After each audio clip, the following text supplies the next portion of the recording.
Hello, good afternoon. Welcome to Learn Physics channel. Dear students, আজকে তোমাদের friction অর্থাৎ ঘর্ষণ চ্যাপ্টারের যে এমসিকিউ গুলোর সলিউশন এবং হিন্টস শুরু করেছিলাম তার নেক্সট এমসিকিউ গুলো আজকে করব। তো শুরু করি নেক্সট এমসিকিউ। দেখো, এটা যেটা আছে আলফা নতি বিশিষ্ট একটি নলতলের উপরের অর্ধেক মসৃণ এবং নিচের অর্ধেক অমসৃণ কোনো বস্তুকে নলতলের সর্বোচ্চ বিন্দু থেকে স্থির অবস্থা থেকে ছেড়ে দিলে সর্বনিম্ন বিন্দুতে এসে সে স্থির হয়। নলতলের নিচের অর্ধেক অংশের ঘর্ষণ গুণাঙ্কের মান কত? খুব ভালো একটা অঙ্ক। এখানে যেটা বলেছে সেটাকে একটু ছবির মাধ্যমে রিপ্রেজেন্ট করা যাক। এই হচ্ছে তোমার নততল। এই নততলের এ বি এবং সি, তাহলে এটার নতি কোণ হচ্ছে আলফা, এটা বলে দিয়েছে। তো এখন এটার একটা অংশ ধরে নেব, এটা হচ্ছে ডি। ডিটা কি না, এখানে এডি তোমার মসৃণ আর সিডি হচ্ছে অমসৃণ, কারণ এই জায়গাটায় ঘর্ষণ বল ক্রিয়াশীল হবে। তো এখান থেকে একটা বস্তুকে গড়িয়ে বস্তু গড়িয়ে পড়ছে, এটা কিন্তু স্থির অবস্থা থেকে ইকুয়াল টু 0। তো তোমাকে প্রথমে যেটা করতে হবে, এই ডি বিন্দুতে যখন বস্তুটা পৌঁছাচ্ছে তখন তার বেগটা বের করে নিতে হবে। তাহলে এটা তোমরা জানো যে যখন বস্তুটা নলতল বরাবর গড়িয়ে পড়ে তখন তার যে ত্বরণটা, এই ত্বরণটা হয় কত না, এডি অংশের ক্ষেত্রে আমরা যদি লিখে নিই, এডি অংশের ক্ষেত্রে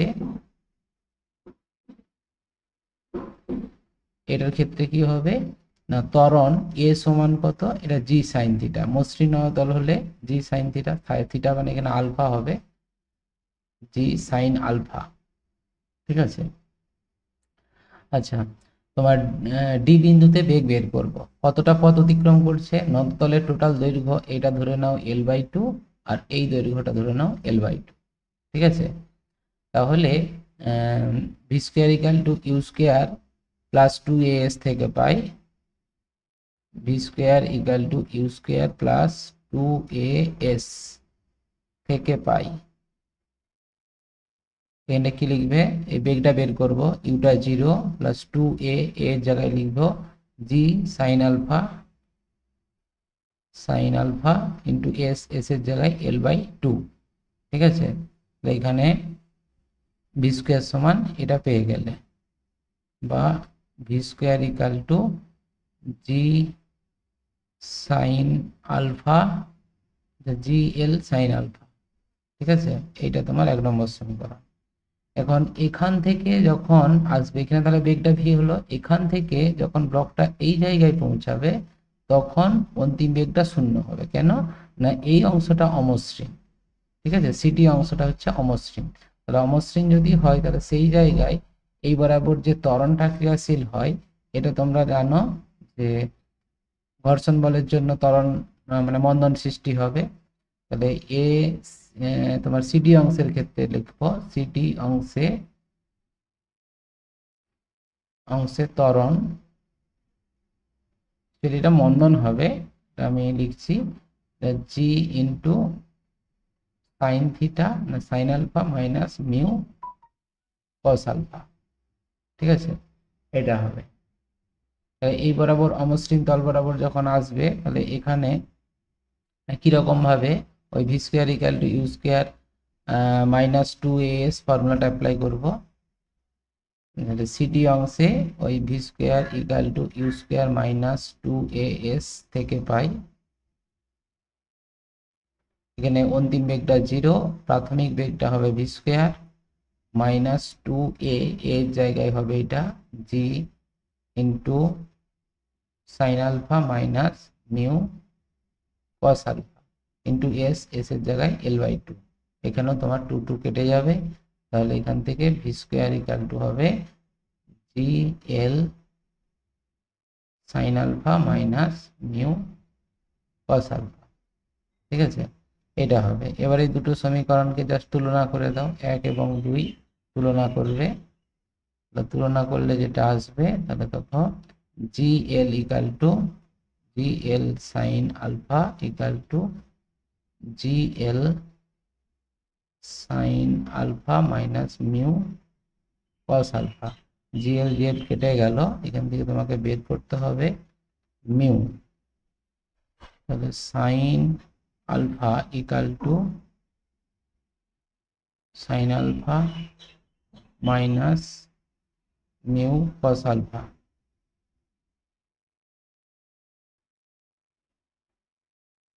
আচ্ছা, এখানে সিডি অংশটার ক্ষেত্রে একটু ভুল হয়েছে। অ্যাকচুয়ালি এই যে ত্বরণটা আমরা বের করেছি না, এইটা অ্যাকচুয়ালি তোমাদেরকে সেই থিওরিটা একটু বলে দিই।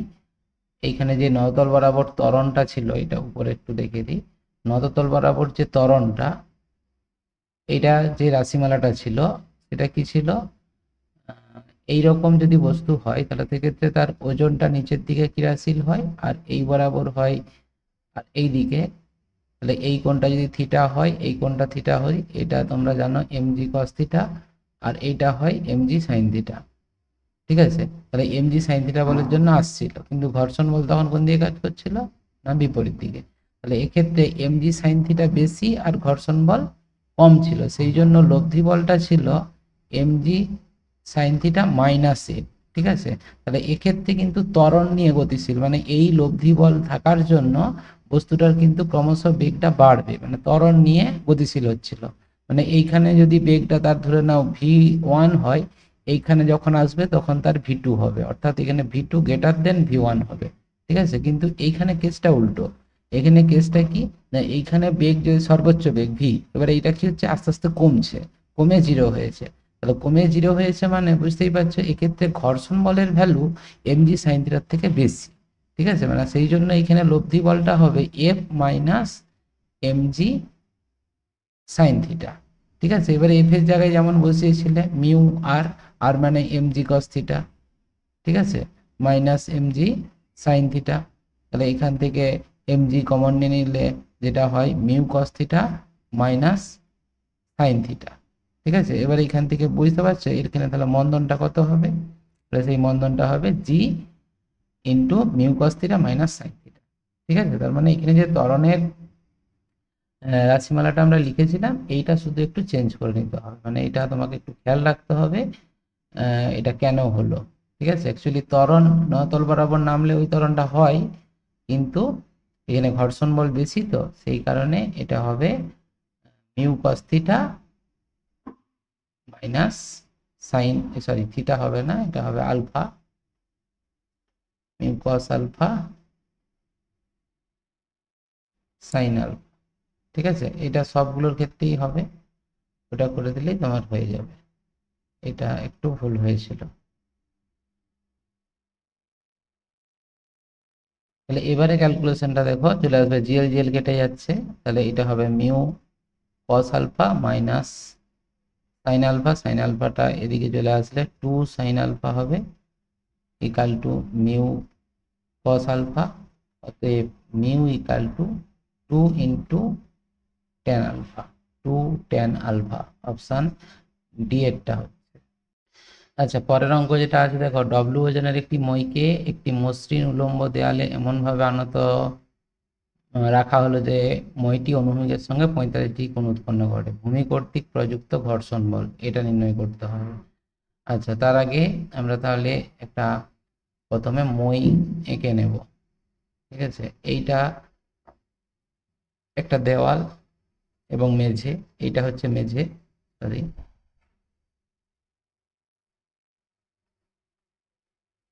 এটা হচ্ছে মেঝে। ঠিক আছে, আর এই মেঝেতে হচ্ছে ঘর্ষণ বল প্রযুক্ত হবে। এইখানে তোমার একটা মইকে ঠেসানো আছে, এইভাবে একটা মইকে ঠেসিয়েছে, এই মইটা হচ্ছে 45 ডিগ্রি কোণে রাখা আছে। ঠিক আছে, এই কোণটা হচ্ছে 45 ডিগ্রি, থিটা ধরে নিচ্ছি, থিটা ইকাল টু 45 ডিগ্রি, এটা বলা আছে। এখন এই এবি যে টোটাল মইটা, এই এবির মধ্যবিন্দুতে ওজন ক্রিয়াশীল হয়, মানে মধ্যবিন্দু এটা যদি সি হয়, এই সি বিন্দুতে টোটাল ওজনটা ডব্লিউ ক্রিয়াশীল হবে। আচ্ছা, এই ওজনের জন্য এই দেওয়ালে একটা প্রতিক্রিয়া বল সৃষ্টি হবে, আর এই দেওয়ালে একটা প্রতিক্রিয়া বল সৃষ্টি হবে। এটা জানো তোমরা, প্রতিক্রিয়া বলটা সবসময় কিন্তু তলের সঙ্গে লম্ব হবে। এখানে যদি R1 এবং এটা যদি R2 হয়, তাহলে সেক্ষেত্রে এই দুটো প্রতিক্রিয়া বল পাবে। এবং যেহেতু এই দেওয়ালটা এটা হচ্ছে মসৃণ,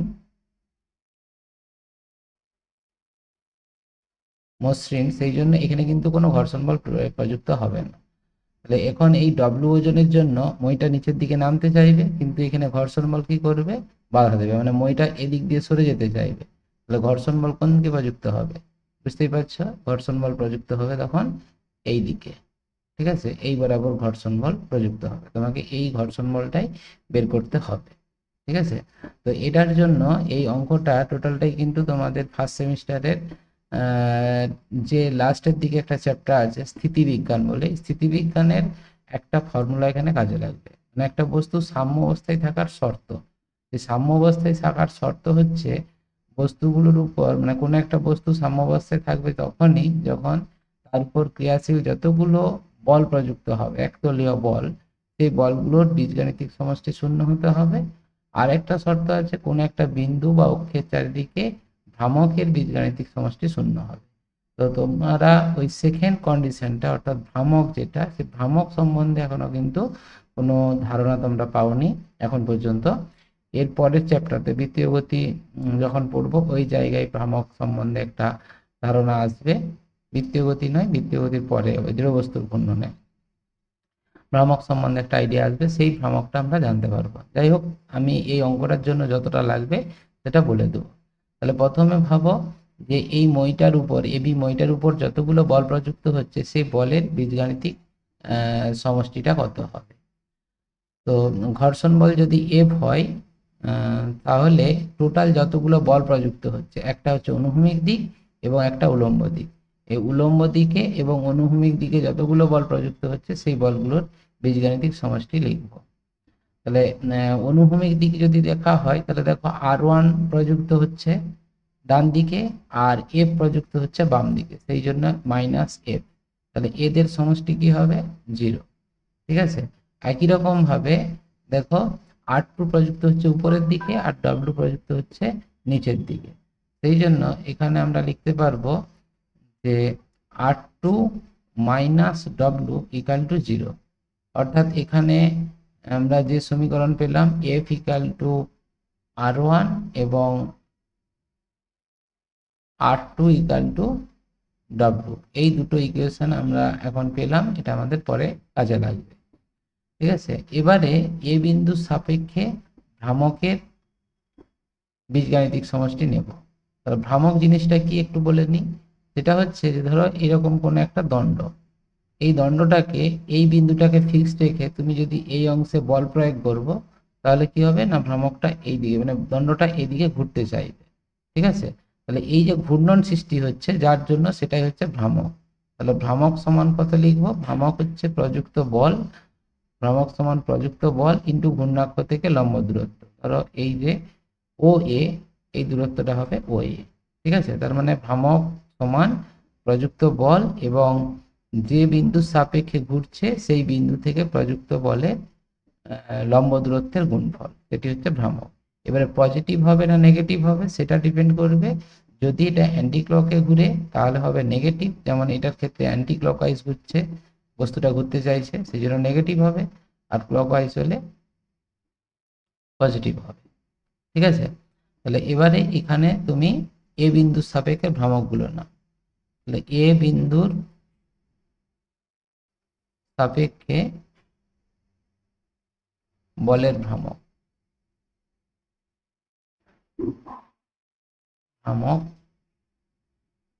নিয়ে পাই,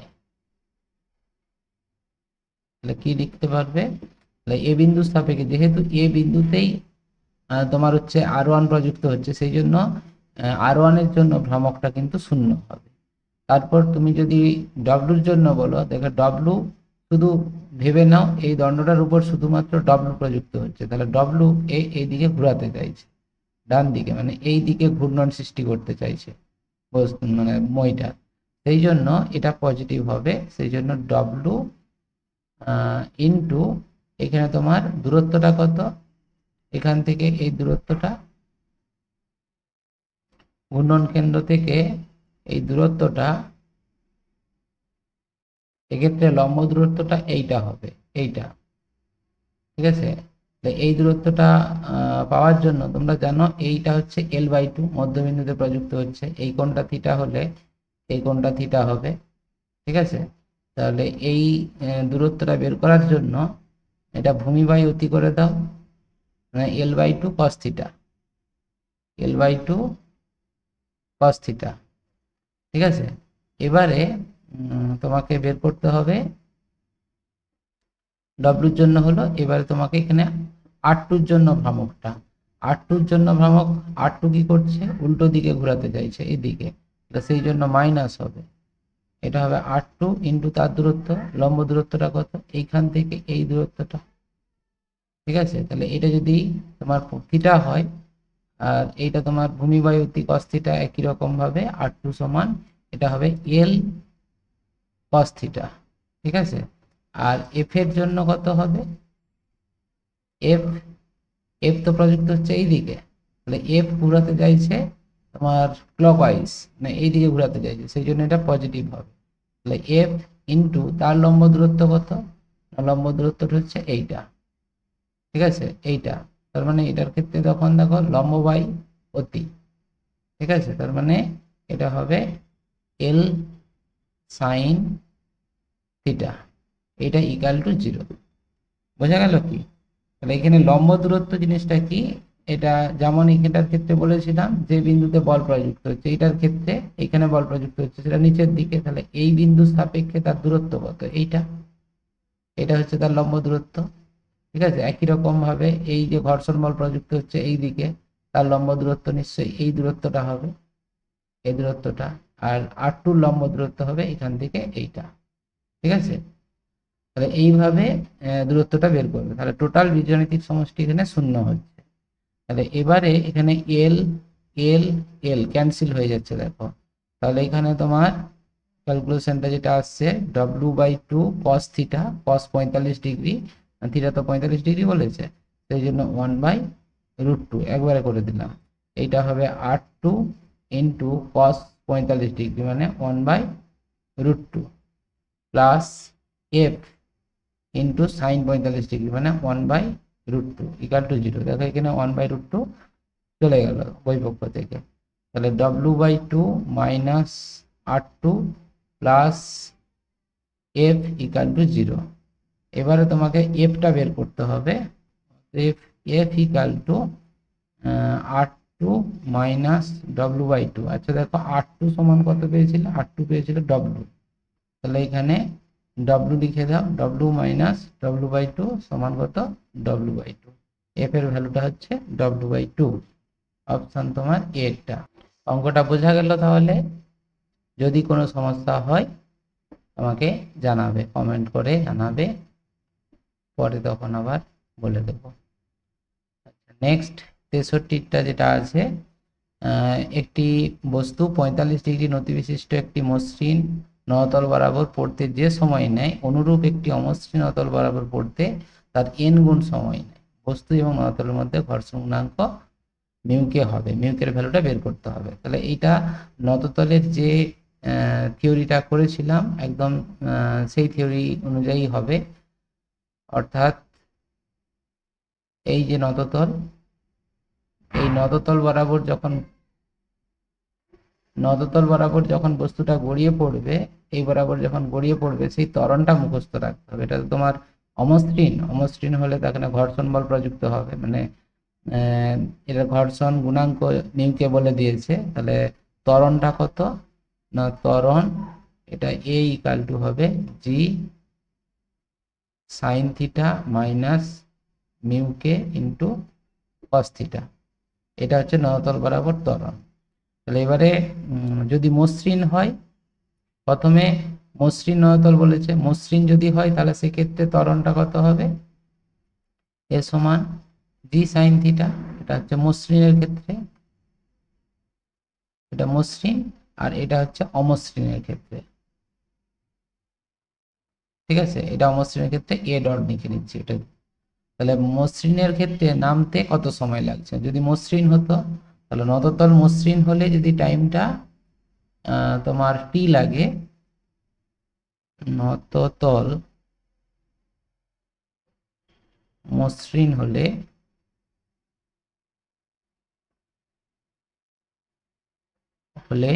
তোমার প্রয়োজনীয় সময় যেটা সেটা কত না এস ইকাল টু স্থির অবস্থা থেকে পড়ছে, সেই জন্য হাফ এ টি স্কোয়ার। ঠিক আছে, আর অমসৃণ হলে নততল অমসৃণ হলে এটা দূরত্বটা তো একই, সেই জন্য half A dot T dot square. তাহলে শর্তে তোমার এস ইকাল টু দুটোই তো এস সমান, তার মানে half A T square equal to half A dot T dot square. Half half cancel হয়ে যাচ্ছে, তোমাকে বের করতে হবে টি ডট। টি ডট স্কোয়ার সমান কত এ বাই এ ডট ইন্টু টি। ঠিক আছে, আচ্ছা আচ্ছা, এখানে তোমার টাইমটা কিন্তু বলে দিয়েছে, বুঝেছ? মানে অমসৃণ নতল বরাবর পড়তে বস্তুটি তার এন গুণ সময় নেয়, মানে এটা হচ্ছে t dot equal to n t. ঠিক আছে, তাহলে এটা N square t square equal to a by a dot into t square. তাহলে টি স্কোয়ার কেটে গেল, টি স্কোয়ার কেটে গেল, তাহলে এখানে মান বসিয়ে দাও। তাহলে এন স্কোয়ার ইকাল টু এ এর মান বসিয়ে দাও, এ এর মান হচ্ছে তোমার ছিল জি সাইন থিটা, আর এ ডটের ভ্যালু কত ছিল G into sine theta minus mu, এটা মিউ কে কস থিটা। তাহলে জি জি ক্যান্সেল, একই রকম ভাবে এটা N square sine theta minus mu কে into N square cos theta equal to sine theta. এবার বের করতে হবে তোমার মিউকে, মিউকে বের করবো। তাহলে এখান থেকে মিউকে N square cos theta equal to, এটা ওদিকে গেলে কি আসছে দেখো সাইন থিটা কমন চলে যাবে, তাহলে N square minus one sine theta. তাহলে মিউকে equal to N square minus one by N square into sine by cos, এটা তোমার আসবে টেন থিটা, অর্থাৎ এটা one minus one by N square into tan theta, এটি হবে। কিন্তু টেন থিটা এখানে তো নেই, ও আচ্ছা 45 ডিগ্রি নতিবিশিষ্ট বলে দিয়েছে। ঠিক আছে, এটা 45 ডিগ্রি হলে থিটার টেন 45 ডিগ্রি ভ্যালু ওয়ান, তাহলে এটা one minus one by N square. ঠিক আছে, যেহেতু থিটা ইকাল টু 45 ডিগ্রি। ঠিক আছে, তাহলে one minus one by N square, option B এরটা এটা হচ্ছে। আচ্ছা, এই 64 যে অঙ্কটা, এটাও একদম একই রকম অঙ্ক হবে। থিটা নতি বিশিষ্ট একটি মসৃণ নলতলের উচ্চতা দেওয়া আছে, নলতলটির শীর্ষদেশ থেকে তলদেশে বরাবর পড়তে নলতলটির পাদদেশে পৌঁছাতে কত সময় লাগবে। তাহলে এখানে একই ফর্মুলা ইউজ করবে, এই ফর্মুলাটা মানে s is equal to ut plus half at square, যেহেতু স্থির অবস্থা থেকে পড়ছে। হ্যাঁ, এই নলতলের শীর্ষ থেকে একটি বস্তু নলতল বরাবর পড়তে দিলে, তাহলে স্থির অবস্থা থেকে পড়লে হাফ এটি স্কোয়ার, টিটা বের করতে হবে। শুধু এখানে এসটা তোমাকে নির্ণয় করতে হবে, আমি শুধু এসটা বের করা দেখিয়ে দিচ্ছি, বাকিটা কিন্তু একই প্রসেসে করবে তোমরা। ঠিক আছে, এসটা কিরকম ভাবে, নলতলের উচ্চতাটা এইটা এইচ বলে দিয়েছে, এই কোণটা থিটা।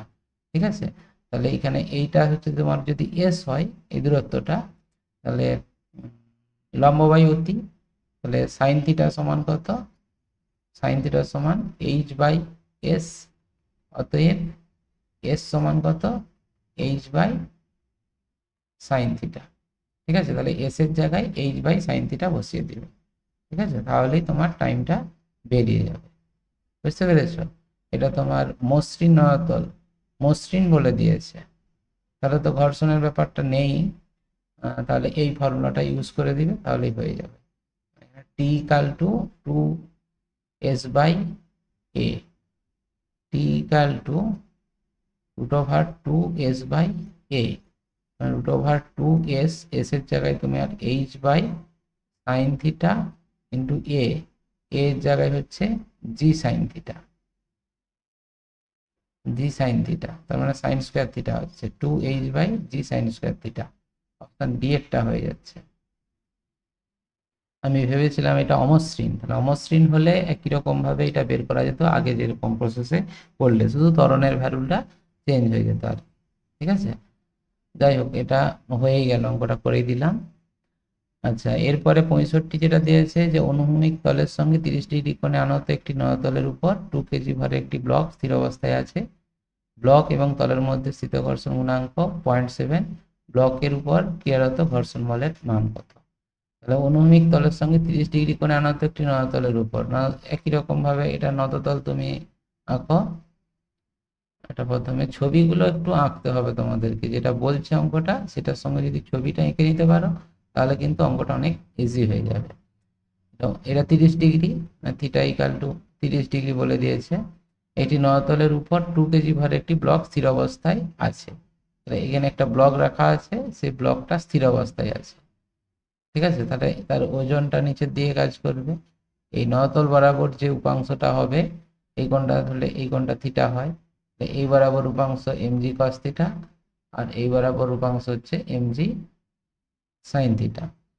এই যে ব্লকটি স্থির আছে, ব্লক এবং তলের মধ্যে স্থিত ঘর্ষণ গুণাঙ্ক দেওয়া আছে, ক্রিয়ারত ঘর্ষণ বলের মান, খুব বেশি ঘর্ষণ বলের মান বের করতে হবে। তাহলে এক্ষেত্রে ঘর্ষণ বল বের করতে গেলে আগে তোমাকে এমজি সাইন থিটাটা বের করে নিতে হবে।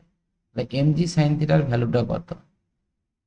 এমজি সাইন থিটার ভ্যালু, এম এর ভ্যালু এখানে বলে দিয়েছে 2, জি এর ভ্যালু আমি 9.8 ধরছি, আর সাইন থিটা, সাইন 30 ডিগ্রি মানে √3/2, সাইন 30 ডিগ্রি সাইন 30 ডিগ্রির ভ্যালু হচ্ছে হাফ, সাইন 30 ডিগ্রি হাফ, ঠিক আছে।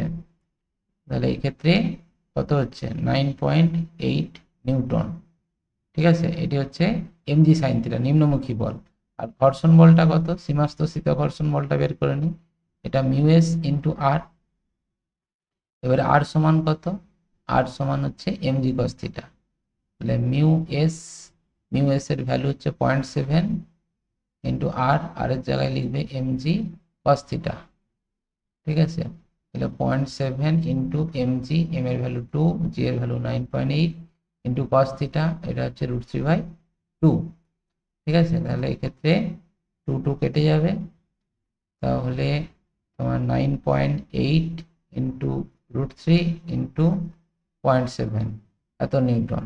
তাহলে বুঝতেই পারছো এখানে এফ এর সীমাস্থিত ঘর্ষণ বলের বলটা এমজি সাইন থিটার থেকে কিন্তু বেশি হচ্ছে, ঠিক আছে। তাহলে যদি বেশি হয় তাহলে প্রযুক্ত বল 9.8 নিউটনই হবে। দেখো এখানে অপশন কিন্তু এটাই হচ্ছে, এর অপশনটাই হবে, কিন্তু বইয়ে উত্তরটা দেখলাম এটা তোমার ডি এর দেওয়া আছে, ডি এরটা কিন্তু কোনোভাবেই হবে না। প্র্যাকটিক্যালি হলে তোমার বি এবং এ এটা হয়তো হতে পারতো, কিন্তু এখানে দেখো তোমার ঘর্ষণ বলে সীমাস্থিত ঘর্ষণ বলের যে ভ্যালুটা, সেই ভ্যালুটা কিন্তু এইটা হচ্ছে, এটা আমি হিসাব করে দেখলাম 11 দশমিক সামথিং আসছে, 11.88 নিউটন, মানে সীমাস্থিত ঘর্ষণ বল। আর যে বলের জন্য বস্তুটা গতিশীল হতে চাইছে, সেই গতিশীল হওয়ার জন্য বলটা হচ্ছে 9.8। তাহলে বস্তু তো কখনোই গতিশীল হবে না, তাহলে গতিশীল যদি না হয় তাহলে সেক্ষেত্রে যে পরিমাণ বল প্রযুক্ত হবে সেই বলটাই হবে তোমার ঘর্ষণ বলের মান, ঠিক আছে। যে স্বনিয়ন্ত্রক বলের কনসেপ্ট থেকে আমরা এটা বলতে পারবো। সেই কারণে এটা অপশন এটাই হবে, ঠিক আছে। তাহলে এটাও তোমরা পারবে, এটাও সহজ অঙ্ক আছে। অনুভূমিকের তলের সঙ্গে থিটা কোণে আনত একটি অমসৃণ নয়তলের উপর তোমার এম ভরের একটি বস্তু সাম্যাবস্থায় আছে, ঠিক আছে। তাহলে এই ক্ষেত্রে তুমি যদি নয়তলটা আঁকো, ধরো এইরকম একটা অনুভূমিক তলের উপর একটা থিটা কোণে একটা নয়তলকে রাখা আছে, ঠিক আছে। সেই নয়তলের উপর একটা বস্তু সাম্যাবস্থায় আছে, তো সাম্যাবস্থায় আছে মানে সেই উপাংশ বিভাজন করলেই তুমি পেয়ে যাবে, এটা থিটা, এটা থিটা, এটা এমজি কস থিটা, আর এটা এমজি সাইন থিটা হবে, আর এই দিকে তোমার ক্রিয়াশীল হবে ঘর্ষণ বল। তাহলে সাম্যাবস্থায় আছে মানে আর প্রতিক্রিয়া বলটা উপরের দিকে। সাম্য অবস্থায় আছে মানে F equal to MG sine theta, মানে স্থিত ঘর্ষণ বলটা তোমার হচ্ছে এমজি সাইন থিটার সঙ্গে সমান হবে। এফ সমান কত, মিউ আর, মিউ এস ইন্টু আর, আর সমান হচ্ছে এমজি কস থিটা, ঠিক আছে, equal to MG sine theta. MG MG কেটে যাবে, তোমাকে ঘর্ষণ গুণাঙ্ক মিউ এস বের করতে হবে, এটা সমান ট্যান থিটা আসছে, ঠিক আছে, খুব ইজি। থিটা থিটা সমান ট্যান ইনভার্স মিউ, থিটা সমান tan inverse mu, mu S হচ্ছে, আমি মিউ এস ধরেছিলাম, এটাই হচ্ছে। আজকে এইটাই থাক, এটা পর্যন্ত। পরের ক্লাসে বাকিগুলো করার চেষ্টা করব। এই অঙ্কগুলো প্র্যাকটিস করো। Thank you, good evening.